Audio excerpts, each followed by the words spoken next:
అందరికీ నమస్కారం. తెలుగు వాయిస్ ఛానల్కి స్వాగతం.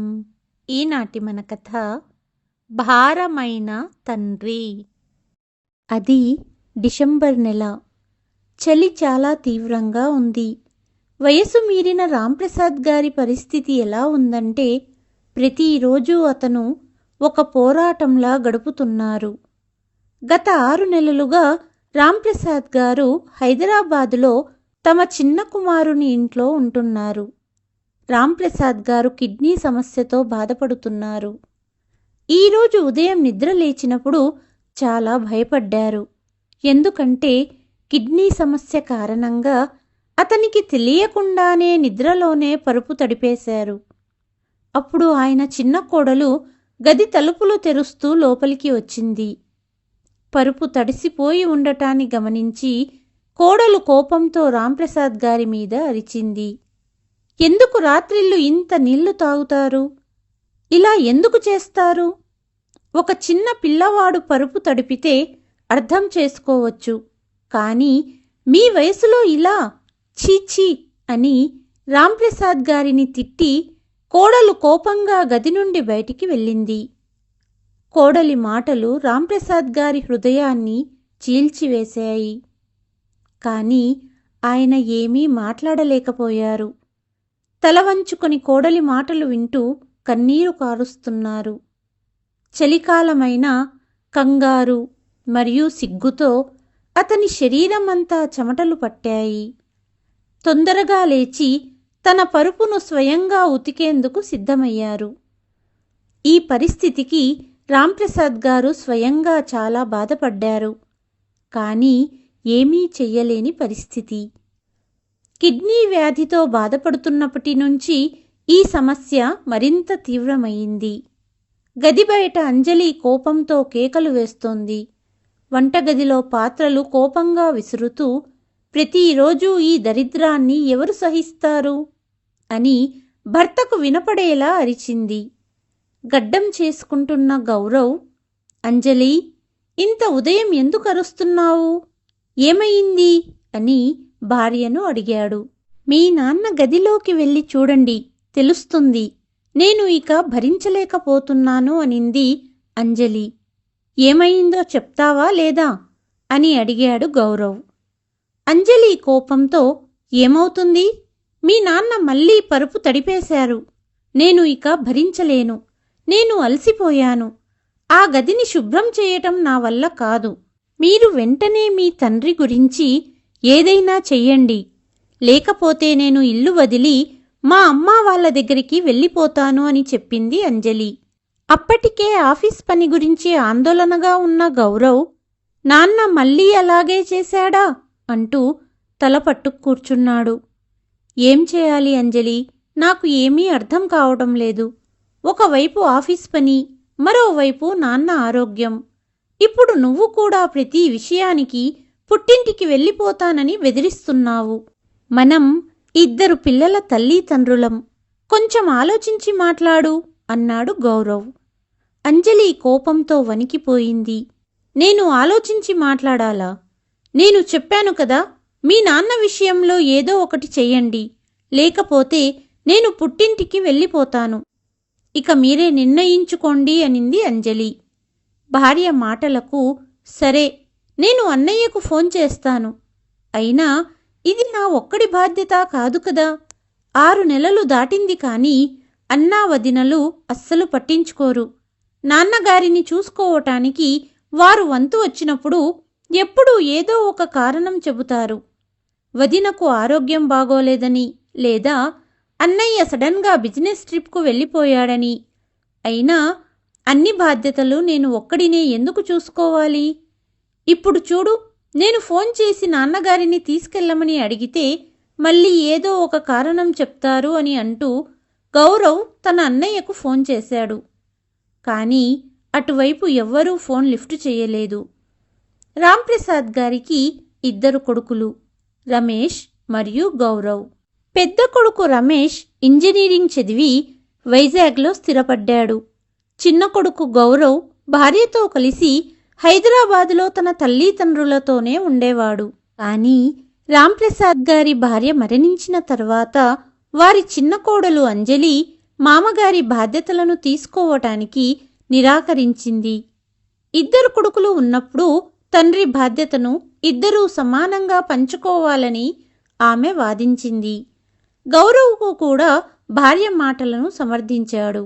కానీ పెద్ద కొడుకు తండ్రిని తనతో తీసుకెళ్లడానికి నిరాకరించాడు. ఈ విషయమై ఇద్దరి అన్నాతమ్ముళ్ల మధ్య గొడవ జరిగింది. కాసేపటి గొడవ తర్వాత ఇద్దరు అన్నాతమ్ములు తన తండ్రిని చెరో 6 నెలలు తమతో ఉంచుకోవాలని నిర్ణయించారు. అప్పటి నుండి రాంప్రసాద్ గారు సంవత్సరానికి 6 నెలలు తన పెద్ద కొడుకు ఇంట్లోనూ, మిగతా 6 నెలలు చిన్న కొడుకు ఇంట్లోనూ ఉండేవారు. కానీ ఈసారి రాంప్రసాద్ గారికి పెద్ద కొడుకు ఇంటికి వెళ్లాలనే ఆలోచనే లేదు. ఇక్కడ కేవలం చిన్న కోడలు అంజలి నుండి కఠినమైన మాటలు వినవలసి వస్తుంది.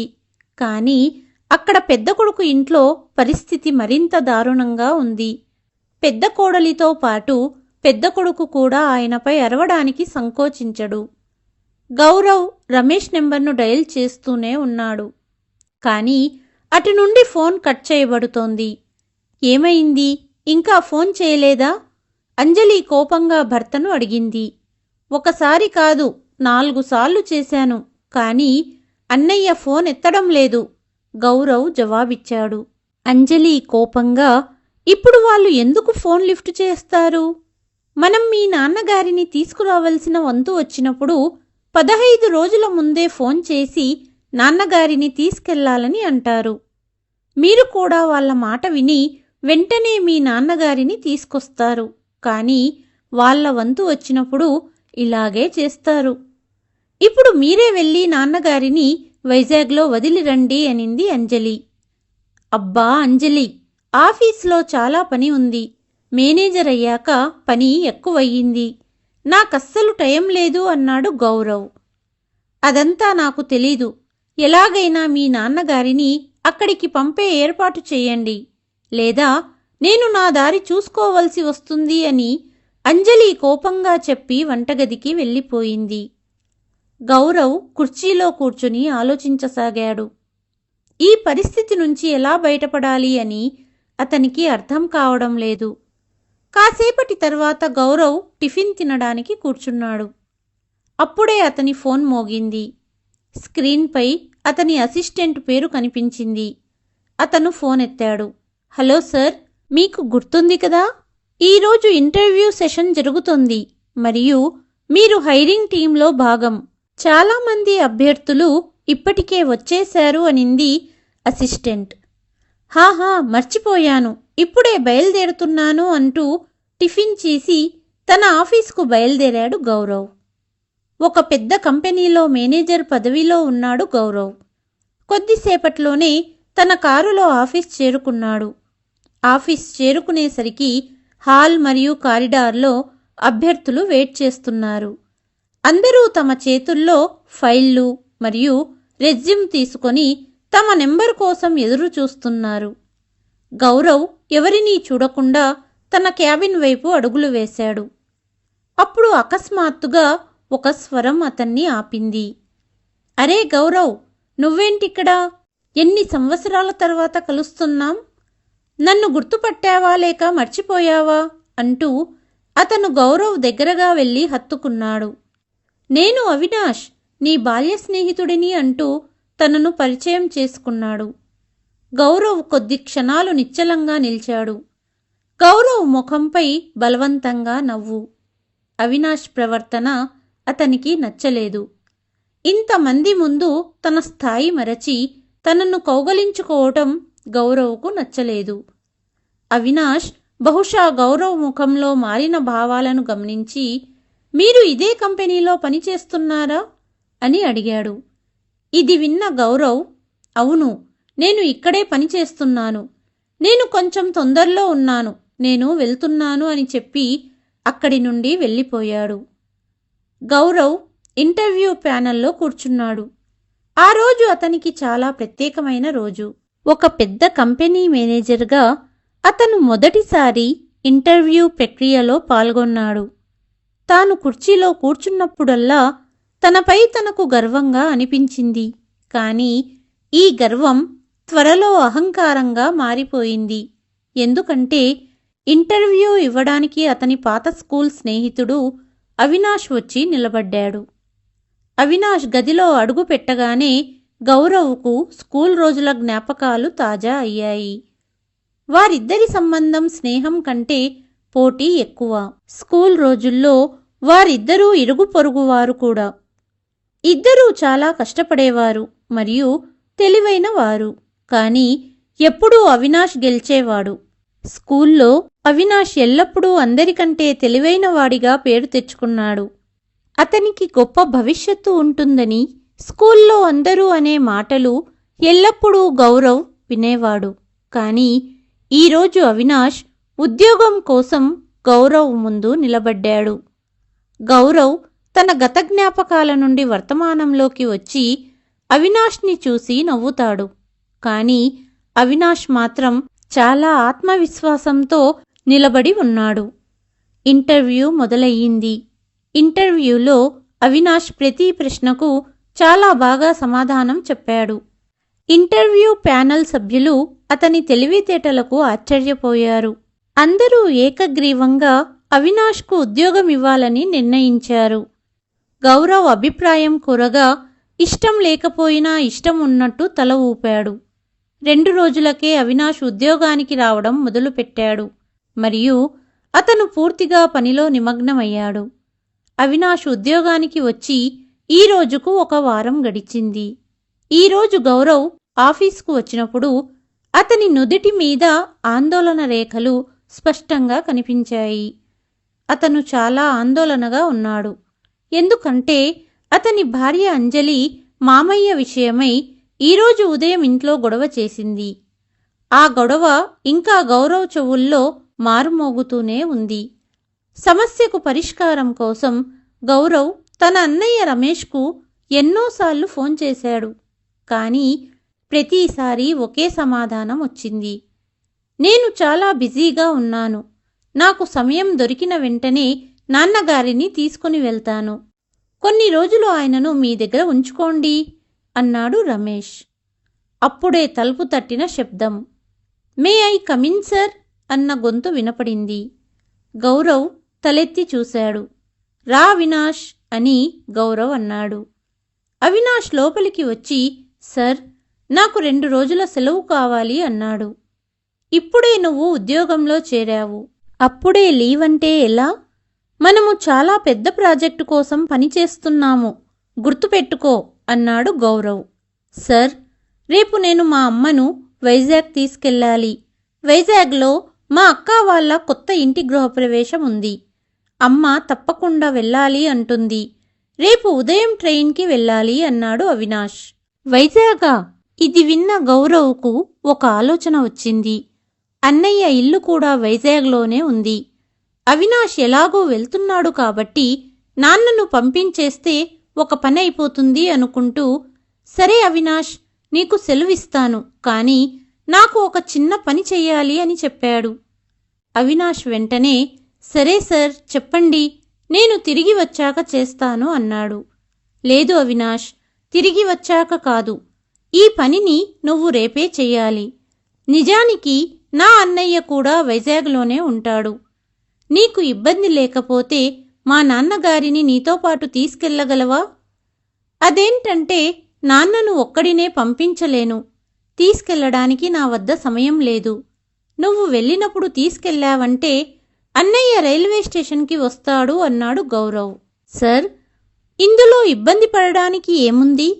మీకు ఇలాగైనా సహాయపడుతున్నందుకు సంతోషంగా ఉంది. ఈ కారణంతో అంకుల్ని కూడా కలుస్తాను. ఎప్పుడో చూశాను అన్నాడు అవినాష్. అవినాష్ సమాధానాన్ని విని గౌరవ్కు తలమీద నుండి పెద్ద భారం తగ్గినట్టు అనిపించింది. ఇంత సులభంగా సమస్య పరిష్కారమవుతుందని ఊహించలేకపోయాడు. అవినాష్ తన గది నుండి వెళ్ళిపోయాక గౌరవ్ హమ్మయ్యా అన్నట్టు కూర్చున్నాడు. సాయంత్రం ఇంటికి వెళ్ళగానే తండ్రితో మరుసటి రోజు వైజాగ్ ప్రయాణం గురించి చెప్పగానే వంటింట్లో ఉన్న అంజలి పరిగెత్తుతూ బయటికి వచ్చింది. తన సంతోషానికి హద్దులు లేవు. అరే వావ్! చివరకు సమస్య పరిష్కారం దొరికింది. ఇప్పుడు నాకు కొంచెం విశ్రాంతి దొరుకుతుంది అనింది. కాసేపు కూడా ఆలస్యం చెయ్యకుండా వెంటనే రాంప్రసాద్ సామాను ప్యాక్ చేయటంలో నిమగ్నమయ్యింది. కానీ రాంప్రసాద్ గారు విచారంగా ఉన్నారు. అయితే ఎవ్వరికీ ఆయన విచారంతో లేదా సంతోషంతో సంబంధం లేదు. మరుసటి ఉదయం రాంప్రసాద్ గారి సామాను బయట ఇంటి ఆవరణలో పెట్టింది అంజలి. గౌరవ్ తన తండ్రి సామాను కారులో పెడుతుండగా రాంప్రసాద్ గారు మెల్లగా కొడుకుతో ఇలా అన్నారు. గోలు, నువ్వే నన్ను వైజాగ్కి తీసుకెళ్లి ఉంటే బాగుండేది. నేను ఒంటరిగా ప్రయాణం చెయ్యలేను విచారంగా అన్నారు. తండ్రి స్వరంలోని విచారం గౌరవ్కి అస్సలు పట్టటం లేదు. పైగా అతను కోపంగా, నాన్నా, నన్ను గోలు అని పిలవద్దని మీకు ఎన్నిసార్లు చెప్పాను? నా పేరు గౌరవ్, నువ్వే పెట్టావు కదా. ఇప్పుడు నేను చాలా పెద్ద పదవిలో ఉన్నాను. సమాజంలో నాకంటూ గౌరవం ఉంది. నా కింద ఎంతమంది పనిచేస్తున్నారో తెలుసా? వాళ్ళంతా నాకు ఎంత గౌరవం ఇస్తున్నారో తెలుసా? అన్నాడు కోపంగా. రాంప్రసాద్ గారికి బాల్యం నుంచి తన కొడుకుని గోలు అని పిలిచే అలవాటు ఉంది. కొడుకు మాటలకు రాంప్రసాద్ గారు ఏమీ మాట్లాడకుండా అతను వైపు చూస్తూ నిలబడ్డారు. ఇక నీతో రావడం గురించంటావా? నేను ప్రస్తుతం ఒక ముఖ్యమైన ప్రాజెక్టుపై పనిచేస్తున్నాను కాబట్టి నీతో కలిసి రావడం నాకు సాధ్యం కాదు అని చెప్పగానే రాంప్రసాద్ గారికి ఒక శబ్దం వినిపించింది. తాతయ్య, త్వరగా రండి, మీరు లేకపోతే మాకు బోరుగా ఉంటుంది అని ఆయన మనవరాలు మనవడు అన్నారు. తన మనవల్ల నిష్కలంకమైన ప్రేమను చూసి రాంప్రసాద్ గారు వారిని గట్టిగా హత్తుకున్నారు. వారిని తన గుండెకు హత్తుకొని, కడుపున పుట్టిన సొంత కొడుకులు నన్ను ఇంట్లో ఉంచడానికి ఇబ్బంది పడుతున్నారు, కానీ మనవడు మనవరాలు నన్ను సొంత మనిషి అనుకుంటున్నారు అని ఆయన కళ్ళు నీరుమున్నాయి. సరే, త్వరగా వస్తాను అని ఇద్దరితో చెప్పారు. నాన్నగారు, ఆలస్యమవుతుంది, కారులో కూర్చోండి అని కొడుకు చెప్పాడు. రాంప్రసాద్ గారు బాధగా కారులో కూర్చున్నారు. ఆయన హృదయంలోని బాధ ఆయన ముఖంలో స్పష్టంగా కనిపిస్తోంది. కారు బయలుదేరింది. అదే సమయంలో ఆయన కళ్ళ నుండి కారుతున్న కన్నీటి బొట్లు ఆయన చెంపలపై జారుతున్నాయి. కాసేపటికి గౌరవ్ మరియు రాంప్రసాద్ గారు స్టేషన్ చేరుకున్నప్పుడు అనౌన్స్మెంట్ వినిపించింది. ప్రయాణికులందరూ దయచేసి గమనించండి, ట్రైన్ 1 గంట ఆలస్యంగా ఉంది అని అనౌన్స్మెంట్ చేశారు. ఈ రైలు ఎప్పుడూ టైంకి రాదు అని కాస్త దూరంలో నిలబడ్డ అవినాష్ని చూశాడు గౌరవ్.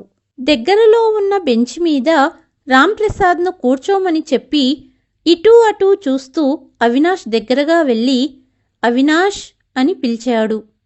ఓ సార్, వచ్చారా అంటూ రాంప్రసాద్ గారితో 2 నిమిషాలు మాట్లాడాడు అవినాష్. అవినాష్, నువ్వు మీ అమ్మతో వైజాగ్ వెళ్తున్నావని చెప్పావు కదా, కానీ మీ అమ్మ ఎక్కడా కనిపించడం లేదు అని అడిగాడు. అవినాష్ చిన్నగా నవ్వి దగ్గర్లోని బెంచ్ మీద కూర్చున్న ఒక బలహీనమైన వృద్ధ మహిళ వైపు చూపిస్తూ తను మా అమ్మ అన్నాడు. ఆమెను చూసి గౌరవ్ షాక్ అయ్యాడు. అతను అవినాష్ అమ్మని గుర్తించలేకపోయాడు.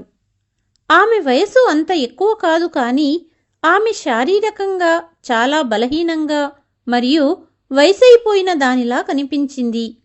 అవినాష్, ఆమె ఎందుకు ఇంత బలహీనంగా మరియు అనారోగ్యంగా ఉంది అని గౌరవ్ ఆశ్చర్యంగా అడిగాడు. 3 సంవత్సరాల క్రితం నా తల్లిదండ్రులు ఒక భయంకరమైన రోడ్డు ప్రమాదానికి గురయ్యారు.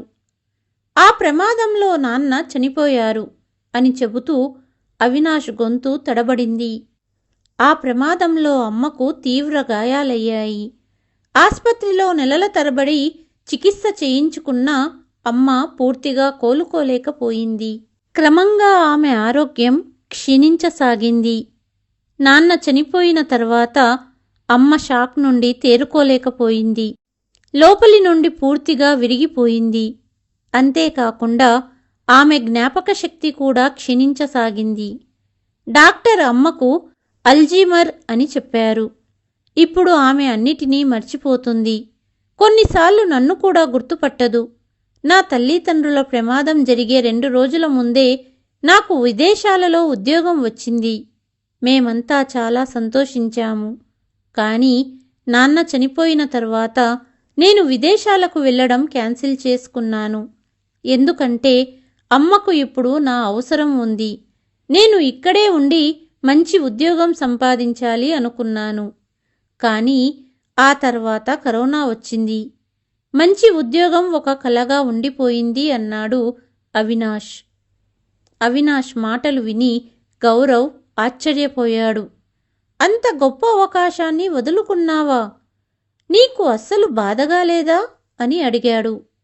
అవినాష్ నవ్వుతూ, సర్, నాకు అస్సలు బాధ లేదు. ఇప్పుడు అమ్మ ఆశీర్వాదం ఎప్పుడూ నాతోనే ఉంటాయి. ఉద్యోగమేముంది, ఎప్పుడైనా సంపాదించొచ్చు. కానీ నేను విదేశాలలో ఉద్యోగం కోసం అమ్మను వదిలి వెళ్ళిపోయి ఉంటే జీవితాంతం ఆ భారాన్ని మోయవలసి వచ్చేది అన్నాడు అవినాష్. అవినాష్ మాటలు విని గౌరవ్ ఆశ్చర్యంగా చూస్తూ నిలబడ్డాడు. కానీ అవినాష్, ఈ పరిస్థితుల్లో అమ్మను చూసుకోవడం చాలా ఇబ్బంది కదా. మీరిద్దరూ అన్నాతమ్ములు కలిసి చూసుకుంటున్నారా అడిగాడు గౌరవ్. లేదు సార్, నా అన్నయ్య కర్నూల్లో ఉంటాడు. అయితే అమ్మను చెరో 6 నెలలు చూసుకుంటున్నారన్నమాట. తన మనసును సంతృప్తి పరుచుకోవడానికి గౌరవ్ అడిగాడు. లేదు లేదు సార్, నేను ఇలా ఎప్పటికీ జరగనివ్వను. ఇది అమ్మ ఇల్లు. మొదటి నుంచి అమ్మా నాన్న ఇక్కడే ఉండేవారు. నాన్న జ్ఞాపకాల నుండి అమ్మను వేరు చెయ్యలేను. వేరే ఇంట్లో కూడా అమ్మ ఎలా ఉండగలదు? అయినా ఈ వయసులో అటూ ఇటూ తిరగడం మంచిది కాదు. అమ్మను నేను చూసుకోలేక అన్నయ్య వద్దకు పంపాను అనే ఆలోచన కూడా అమ్మకు రావడం నాకిష్టం లేదు. నాన్న పోయాక అమ్మకు స్థిరమైన ఇల్లు లేదు. ఆవిడ నాపై భారమయ్యిందనే ఆలోచన ఆవిడకు రాకుండా చూసుకుంటున్నాను. ఈ విషయంలో నేను చాలా అదృష్టవంతుడిని. ఎందుకంటే నా భార్య నాకంటే ఎక్కువగా అమ్మను జాగ్రత్తగా చూసుకుంటుంది. అమ్మ పరిస్థితిని అర్థం చేసుకుంటుంది అన్నాడు అవినాష్. అవినాష్ చెప్పిన మాటలు విన్న గౌరవ్, అవును అవినాష్, జీవితంలో మనం కొన్నిసార్లు ప్రయోజనకరమైన నిర్ణయాలు కూడా తీసుకోవాలి. కేవలం భావోద్వేగాలతో తీసుకున్న నిర్ణయాలు చాలా సందర్భాలలో తప్పుగా నిరూపితమవుతాయి. సొంత కుటుంబ బాధ్యతలు మోస్తూ మనిషి కూడా అలసిపోతాడు. అప్పుడు మనసులో ఏదో ఒక ఆలోచన తప్పకుండా వస్తుంది. ఎందుకు మనమే తల్లిదండ్రులను చూసుకోవాలి, మరొక సోదరుడు ఎందుకు చూసుకోకూడదు అనే ఆలోచన వస్తుంది అన్నాడు గౌరవ్. ఇలా అనగానే అవినాష్ నవ్వి, సర్, నా అభిప్రాయం ప్రకారం ఒక పనిని భారంగా భావించినప్పుడే అది కష్టంగా అనిపిస్తుంది. తల్లిదండ్రులు తమ పిల్లలను ఎప్పుడూ భారంగా భావించరు. అలాంటప్పుడు మనం మన తల్లిదండ్రులను ఎలా భారంగా భావించగలం? అలాగే మన కర్మలు తెలియకుండానే సంస్కారాలుగా మారి మన పిల్లల ద్వారా మనకు తిరిగి వస్తాయి. ఒక మనిషి ఈ చిన్న విషయం అర్థం చేసుకుంటే అతని వృద్ధాప్యం సుఖంగా గడుస్తుంది అని అన్నాడు అవినాష్. అవినాష్ మాటలు విని గౌరవ్కు ఎలా అనిపించిందంటే అవినాష్ తన ముఖం మీద గట్టిగా కొట్టినట్లు అనిపించింది. అతను నిశ్చలంగా నిలబడ్డాడు. అతని అహంకారం క్షణాల్లో నీరుగారిపోయింది. అదే సమయంలో రైలు వచ్చింది. గౌరవ్, అవినాష్ ఇద్దరూ కలిసి ముందుగా రాంప్రసాద్ను రైల్లో కూర్చోబెట్టి తర్వాత తన తల్లిని అవినాష్ ట్రైన్లో కూర్చోబెట్టాడు. రాంప్రసాద్ కిటికీ నుండి బయట చూస్తూ, గౌరవ్, నీవు జాగ్రత్త, నీ భార్య మరియు పిల్లలను బాగా చూసుకో అని అంటుండగానే రైలు ముందుకు వెళ్ళిపోయింది. కానీ తండ్రి మాటలు విన్న గౌరవ్ నేడు తండ్రి స్వరంలో ఒక బాధను అతను అనుభవించాడు. దాన్ని అతను ఇంతకు ముందు ఎప్పుడూ చూడలేదు. రైలు బయలుదేరిన కాసేపటికి గౌరవ్ లోతైన ఆలోచనల్లో మునిగిపోయి తన ఆఫీసు వైపు నడిచాడు. కానీ అవినాష్ మాటలు అతని మనసును కదిలించాయి. అతని మనసులో ప్రశాంతత మాయమైంది. అతనికి తనకు మరియు అవినాష్కు మధ్య ఇప్పటికీ ఒక పోటీ జరుగుతుందని తెలుసుకున్నాడు. అది మానవత్వం పోటీ. అందులో అవినాష్ ఇప్పటికీ అతన్ని మించిపోయాడు. ఒకవైపు గౌరవ్ ఏమీ తప్పు చేయలేదని తన మనసుకు చెప్పుకోవడానికి ప్రయత్నిస్తున్నాడు. కానీ మరోవైపు మనసులో ఆలోచనలతో సతమతమవుతున్నాడు. నేను ఇప్పుడు ఈ స్థానంలో ఉన్నానంటే కారణం నా కష్టంతోనేనా? ఇందులో సంవత్సరాల తరబడి నా తల్లిదండ్రుల కష్టం లేదా? జీవితం ప్రతి అడుగులో వారు నన్ను ప్రయోజకుడిని అయ్యేలా ప్రేరేపించారు. బాబు గోలు, నువ్వు పెద్దవాడివై చాలా గొప్ప మనిషిగా పేరు తెచ్చుకోవాలి. కష్టపడు, అప్పుడే నీ కలలు నెరవేరుతాయి. చదువుకోకుండా స్నేహితులతో కాలక్షేపం చేస్తున్నప్పుడు నాన్న ఈ మాటలే నాకు ధైర్యం ఇచ్చాయి. ఎప్పుడూ నాన్నే నాకు అండగా నిలిచారు. నా భుజాలపై చెయ్యి వేసి ధైర్యాన్ని చెప్పేవారు. కానీ ఇప్పుడు ఆ చేతులు బలహీనమయ్యి సహాయం కోసం నా భుజాల అవసరం ఉన్నప్పుడు నేను వారిని వదిలేశాను. హృదయం మరియు మనసు మధ్య జరుగుతున్న పోరాటంలో గౌరవ్ అలసిపోయాడు. కళ్ళు మూసి మనసును ప్రశాంతం చేయటానికి ప్రయత్నించాడు. అప్పుడు ఆమె తల్లి ఆస్పత్రి పరుపు మీద క్యాన్సర్ వ్యాధితో పోరాడుతున్న సమయం కళ్ళ ముందు కదలాడింది. గౌరవ్ ఆ సమయంలో తల్లి కోసం ఆహారం తీసుకుని వెళ్ళాడు. తల్లి వద్దకు వెళ్ళబోతుండగా గది లోపలి నుండి ఒక గొంతు వినపడింది. ఆ శబ్దం విని గౌరవ్ అడుగులు గది బయట ఆగిపోయాయి. తల్లి పక్కన కూర్చున్న తండ్రిని తల్లి ఓదారుస్తుంది.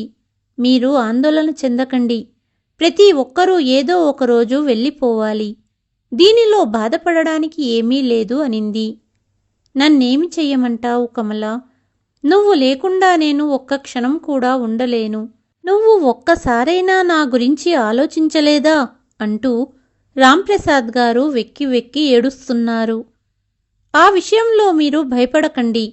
రమేష్ స్వార్థపరుడు, కానీ గౌరవ్పై నాకు చాలా నమ్మకం ఉంది. మిమ్మల్ని చాలా జాగ్రత్తగా చూసుకుంటాడు. ఇది ఒక తల్లి నమ్మకం. అది ఎప్పుడూ తప్పదు అనింది తల్లి. కానీ 2 రోజులకే అమ్మ మమ్మల్ని వదిలి వెళ్ళిపోయింది. నాన్న చాలా బాధపడ్డారు. చాలా ఒంటరిగా అయిపోయారు. కానీ మేము ఆయన ఒంటరితనాన్ని అర్థం చేసుకోలేకపోయాము. అమ్మ మరణించిన తర్వాత 13వ రోజు మీ నాన్న బాధ్యత మనమే ఎందుకు మోయాలి? 2 కొడుకుల బాధ్యత అని చెప్పింది అంజలి. నాకు తన మాటలు సబబుగానే అనిపించింది. అన్నయ్య నాన్నని తనతో ఉంచుకోవడానికి ఇష్టపడడు అని తెలిసినా నాన్న బాధ్యతను మేము సమానంగా పంచుకుందామని నిర్ణయించుకున్నాను. ఈ విషయం నాన్నకు తెలిసినప్పుడు ఆయన ముఖం ఎంత బాధగా మారిపోయిందో. ఆయన స్నేహితులు, బంధువులు అందరూ హైదరాబాదులోనే ఉన్నారు. వారితో ఆయన తన సమయాన్ని బాగా గడుపుకోవచ్చు. కానీ నేను అని మనసులో ఆలోచిస్తూ గౌరవ్ కళ్ళ వెంబడి నీరు కారుతుంది. అమ్మా, నువ్వు నాపై చాలా నమ్మకం పెట్టుకున్నావు. కానీ నేనేం చేశాను? నాన్నను ఇంత బాధపెట్టి నీ నమ్మకాన్ని వమ్ము చేశాను. ఇదంతా చూస్తూ నీ ఆత్మ ఎంత వేదన పడి ఉంటుంది అని వెక్కి వెక్కి ఏడ్చాడు.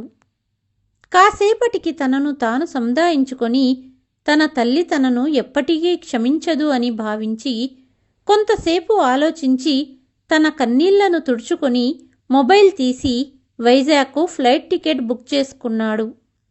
సమయం వృధా చెయ్యకుండా ఆఫీసు నుండి బయటికి వెళ్ళిపోయాడు. దాదాపు 5 గంటల తర్వాత ఫ్లైట్ వైజాగ్ చేరుకుంది. అక్కడి నుండి గౌరవ్ ట్యాక్సీలో రైల్వే స్టేషన్ వెళ్ళాడు. అప్పుడే అవినాష్ తన తల్లి మరియు రాంప్రసాద్ గారిని తీసుకొని కిందకు దిగినప్పుడు గౌరవ్ వారి ముందు నిలబడి ఉన్నాడు. కొడుకును చూసి రాంప్రసాద్ గారు ఆశ్చర్యపోయారు. అప్పుడు గౌరవ్ అవినాష్ను గట్టిగా హత్తుకొని, నా బాధ్యతను నాకు గుర్తు చేశావు, నీకు రుణపడి ఉంటాను అని అన్నాడు.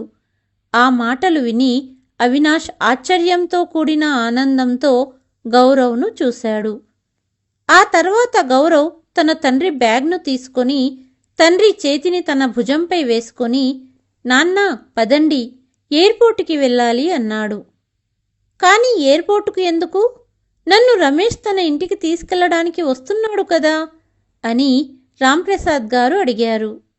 అప్పుడు గౌరవ్, లేదు నాన్న, మనం తిరిగి హైదరాబాద్ వెళ్ళాలి అని అన్నాడు. ఇక నుండి నువ్వు ఎప్పుడూ అక్కడే నీ ఇంట్లోనే ఉంటావు అన్నాడు గౌరవ్.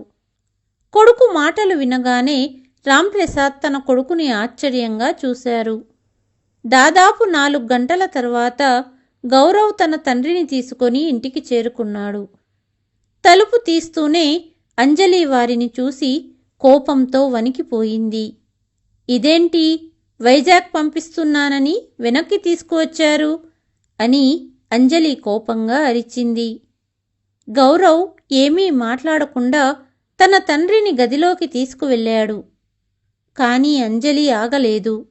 ఏం జరిగిందో చెప్తారా లేదా? ఇప్పుడే గదిని శుభ్రం చేశాను, మరి ఇక్కడికి ఎందుకు తీసుకువచ్చారు? ఇల్లంతా వాసనతో కంపు కొట్టడానికా అని అరిచింది. ఇక గౌరవ్ కోపాన్ని ఆపుకోలేకపోయాడు. అతను ఆగి అంజలిని చూశాడు. అతని కళ్ళు కోపంతో ఎరుపెక్కాయి. ఇక చాలు అంజలి, ఇంకొక్క మాట మాట్లాడావంటే నాన్న ఇక ఎప్పుడూ ఇక్కడే ఉంటారు. నీకు ఇది నచ్చకపోతే నీ సామాను ప్యాక్ చేసుకొని నీ ఇంటికి వెళ్ళిపో అని గౌరవ్ కోపంగా అరిచాడు. భర్త కోపాన్ని చూసి అంజలి నిశ్చలంగా నిలబడిపోయింది. నన్ను ఇంటి నుంచి వెళ్ళమంటున్నారా అనింది అంజలి. అవును, ఎందుకంటే నా జీవితం మా నాన్న లేకుండా అసంపూర్ణం. నువ్వే ఆలోచించు, కన్న తండ్రిని నేను ఎలా వదిలివేయగలను? చిన్నప్పుడు ఎన్నిసార్లు ఆయన బట్టలు మురికి చేశానో. నాన్న కష్టం వల్లే నేను ఇప్పుడు గౌరవంగా బ్రతుకుతున్నాను. చివరి క్షణాల్లో నాన్నను నేను చూసుకుంటానని నా మీద నమ్మకంతో హాయిగా కళ్ళు మూసింది నా తల్లి. నేను అమ్మ నమ్మకాన్ని వమ్ము చెయ్యను. నీకు నాన్న ఇంట్లో ఉండడం ఇంత ఇబ్బందిగా ఉంటే నువ్వే ఇప్పుడు ఈ ఇంటి నుండి వెళ్ళిపో. నాన్నను చూసుకోవటానికి నేను ఒక పని మనిషిని పెట్టుకుంటాను. ఇప్పుడు మా నాన్న ఎక్కడికి వెళ్ళరు అంటూ నువ్వు ఇక్కడ కూర్చో నాన్నా, నీకు టీ తెస్తాను అంటూ గౌరవ్ వంటగదికి వెళ్ళాడు. కొడుకు ప్రేమ చూసి రాంప్రసాద్ వణుకుతున్న చేతులతో దూరం నుంచే తన కొడుకును ఆశీర్వదించారు. ఆ తర్వాత ఎదురుగా ఉన్న భార్య ఫోటోను చూసి, కమల, నీ నమ్మకం గెలిచింది అంటూ ఆయన కళ్ళ నుంచి నీరు కారింది. ఆ నీటిని తన ధోతీతో తుడుచుకున్నారు. తెలుగు వాయిస్ ప్రేక్షకులకు చిన్న విన్నపం. భారమైన తండ్రి. ఈ కథ కనుక మీ మనస్సును కదిలించి ఉంటే లైక్ చేయండి. తెలుగు వాయిస్ కథలను ఎంకరేజ్ చేయండి. ఈ కథ కనుక మీకు నచ్చినట్లయితే please like, share and subscribe to Telugu voice. మరి ఒక కథతో మళ్ళీ మీ ముందుకు వస్తాను. అంతవరకు సెలవు.